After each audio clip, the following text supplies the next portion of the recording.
Well, hello, my friends. Our reading today is in 2 Samuel chapters 6 through 9. And in these chapters, we see where David is being so successful after he's become king over all of Israel. And he's defeated the enemies around them. And he brings in Jonathan's son, Mephibosheth, and shows him kindness and has him eat at his own table. But probably the most important victory or thing that David did was to bring the Ark of the Covenant into Jerusalem. Now, the Ark of the Covenant represented God's presence, and I can say he saw the need to have God's presence in Jerusalem, and that's so important, my friends.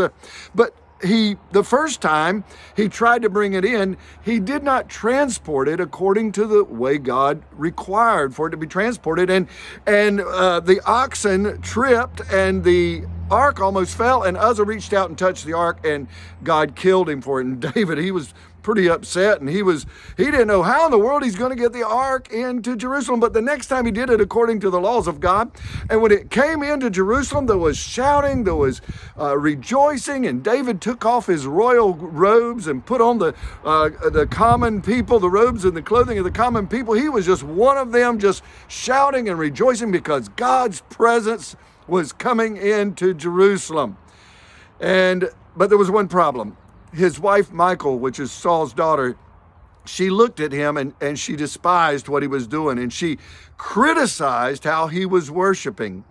And I want to say, friends, that I thought about this and how oftentimes we look at the way other people worship, and some people worship by raising their hands, some worship by jumping, some worship by lifting their voice and shouting, some by dancing. And sometimes when we're not used to that, we criticize them by how they're acting towards God. But I want to say, we must be careful not to criticize other people in their worship.